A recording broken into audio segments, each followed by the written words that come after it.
बिस्मिल्लाहिर्रहमानिर्रहीम, अस्सलाम वालेकुम।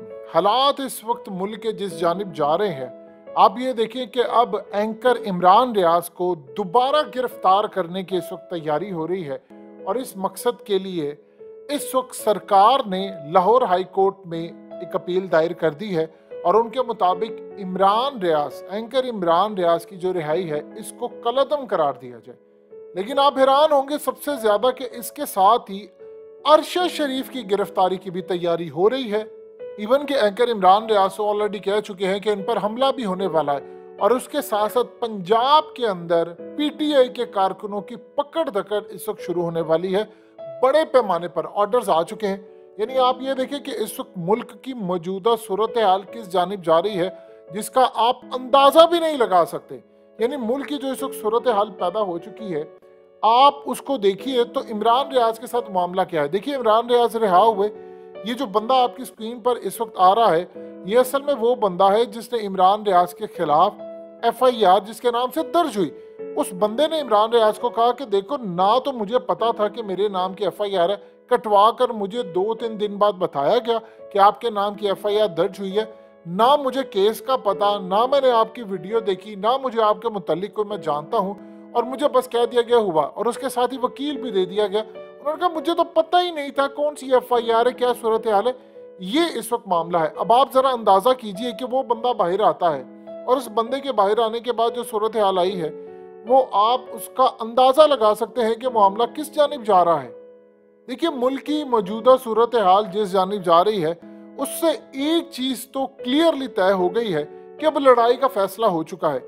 यानी आप ये देखिए कि एक जानिब अरशद शरीफ को अरेस्ट करने की पूरी तैयारियां हो चुकी हैं और दूसरी जानिब अब पीटीआई के कारकुनों की, एक्टिविस्ट की इनकी पकड़ दकड़। असल में मामला ये है कि ये जो इलेक्शन आ रहा है 2 से 3 दिन बाद, ये असल में पाकिस्तान के अंदर तय करेगा कि पाकिस्तान की कौम कहाँ पर खड़ी है और कहाँ पर नहीं खड़ी। अब ये जो इलेक्शन है, अगर ये इलेक्शन हो जाते हैं और इसके बाद पीटीआई जीत जाती है, अगर धांधली होगी तो वो हार जाएंगे तो वो तो पूरे मुल्क के अंदर एहतजाज करेंगे, उन्होंने किसी सूरत नहीं छोड़ना। और अगर हो जाएगा तो फिर हमजा भी फारिग और शहबाज शरीफ भी फारिग। यानी दूसरे लफ्जों में आप समझ लीजिए तो अमेरिका की जो साजिश थी, जो पूरा पैमाना उन्होंने तैयार किया था, असल में वो चीज फारिग हो जाएगी। ये वो चीज है जिसको आपने असल में समझना है।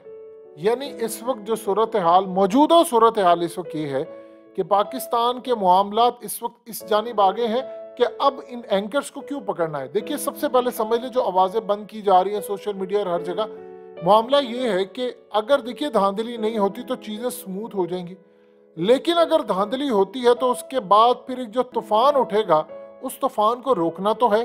उस तूफान को रोकने के लिए करना क्या है, anchors, social media activist, YouTube channels और ये तमाम के तमाम जो चीजें हैं इनको असल में डाउन करना है और हर सूरत डाउन करना है।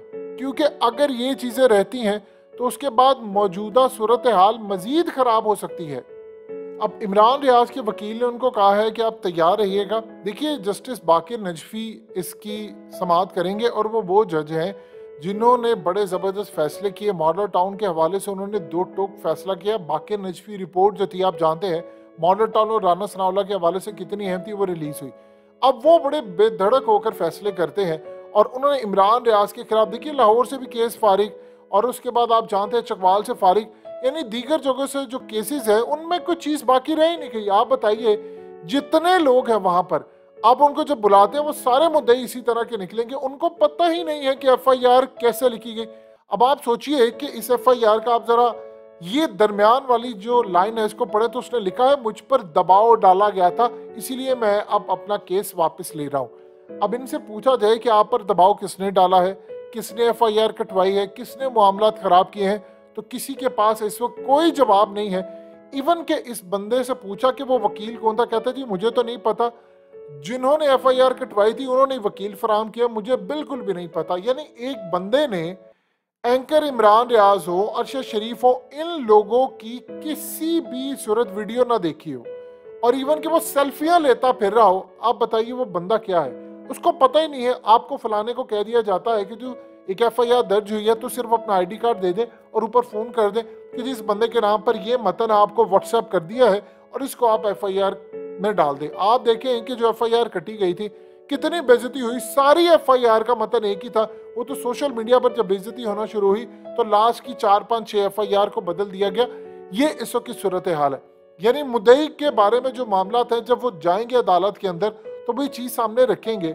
अभी से कोशिश ये की जा रही है, चूंकि इमरान रियाज बाहर आए तो उन्होंने आकर कहा है कि मेरे साथ जो कुछ होता रहा वो मैं बताऊंगा, और उन्होंने आकर वहीं से जो उन्होंने कहा था कि मैं चीज शुरू करूंगा, मामला वहीं के वहीं वापस पहुंच गए।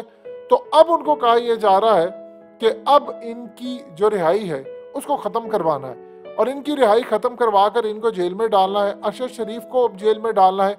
अरशद शरीफ के बारे में एक चीज आप अच्छी तरह समझ लें कि अरशद शरीफ सिस्टम का वो बंदा है कि आप अगर उसके ऊपर खुदा ना ऐसा कोई हमला होता है या उसको जेल में डालते हैं तो वो बंदा बराह रास्त नाम लेकर चीज़ों को बताएगा कि मेरे साथ क्या हो रहा है, कौन इसके पीछे है। और आप जानते हैं कि वो डरते नहीं है, वो बल्कि बाकायदा तस्वीर भी चला देते हैं, और फिर वो इस्लामाबाद हाई कोर्ट में चले जाते हैं। वहां पर वो जाकर कहते हैं कि मैंने किसी को नहीं छोड़ना, जो मामला था इनको ख़त्म करना है। आप बताइए कि उसके बाद सूरत हाल बाकी क्या रह जाती है। यानी पूरा पाकिस्तान इस वक्त शशोपंज का शिकार है कि 17 तारीख को जो इंतखाबात हो रहे हैं उनमें हम चीज़ों को किस जानिब देखें, वो मामलात कहाँ पर लेकर जाएं। ये वो तमाम की तमाम चीज़ें हैं जो असल में बताती हैं कि हम कहाँ पर खड़े हैं और चीज़ें कहाँ तक जा सकती हैं। देखिए इस वक्त जितने एंकर्स हैं या तो बहुत सारे मुल्क छोड़कर जा रहे हैं, या वो चुप हैं, या उनको समझ नहीं आ रही कि मुल्क के अंदर हो क्या रहा है।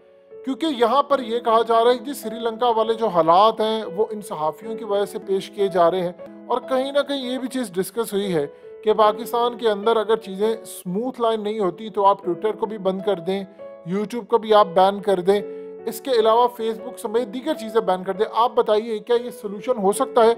यानी आप फलानी चीज़ भी बैन कर दें, वो भी बैन कर दें, और PTI कारकुनों के हवाले से ऑलरेडी ऑर्डर आ चुका है, यानी इस्लामाबाद हाई कोर्ट का आ चुका है कि आप इनको पकड़ नहीं सकते। लेकिन कौन इनसे पूछेगा? मुल्क की जो सूरत हाल इस वक्त चल रही है उसमें असल बात यह है कि आप सच नहीं, आज आप देख लें जॉन बोल्टन के साथ क्या हुआ। उस बंदे ने ओपनली आकर कहा है कि जी हाँ हम तख्ते उलटते हैं, यानी अमेरिका तख्ता उलटता है। आप बताइए उसके बाद क्या सूरत हाल हो सकती है। यानी अमेरिका अगर तख्ता उलटता है, उन्होंने ओपनली आकर कहा कि हमने हालिया तख्ते उलटते हैं और हमने इस पूरे खेल के अंदर सिर्फ वेनेजुएला का तख्ता नहीं उल्टा, बाकी हमने सारी जगहों पर तख्ते उल्टे हैं। आप बताएं कि इसके बाद इस बंदे की जो गुफ्तगू थी, आपके मीडिया पर कितनी गुफ्तगू चली है कि अमेरिका ओपनली कह रहा है जी हाँ हमने तख्ता उल्टा है। ये जो असल में पूरी दुनिया के अंदर हालात होते हैं उसमें मीडिया भी कंट्रोल होता है, चीज़ें कंट्रोल होती हैं। जब चीज़ें कंट्रोल से बाहर होती हैं तो फिर आप ये काम करते हैं कि केसेस बनाते हैं, FIR दर्ज करते हैं, बहुत सारे मामला रखते हैं। सो जो सूरत हाल इस वक्त मुल्क की पैदा हुई है वो बिल्कुल इसी जानिब जा रही है कि चीज़ें बिल्कुल स्मूथ इस वक्त नहीं है, और हर एक को कहीं ना कहीं ये पैगाम दिया जा रहा है कि आप अगर सही बात करेंगे तो आपको छोड़ेंगे नहीं। किसी को उठा लिया जाता है, किसी पर FIR हो जाती है, किसी के खिलाफ कुछ है, किसी के खिलाफ बोगस FIR है, किसी के खिलाफ केसेस है। ये जो मुल्क की सूरत हाल है वो असल में इसी जानिब है। और अरशद शरीफ वो तो सिस्टम का इतना डीपली हिस्सा है कि अगर उनके खिलाफ कोई काम होता है तो वो आखिरी दम तक लड़ेंगे, और इस लड़ाई में वो किसी सूरत पीछे नहीं हटेंगे।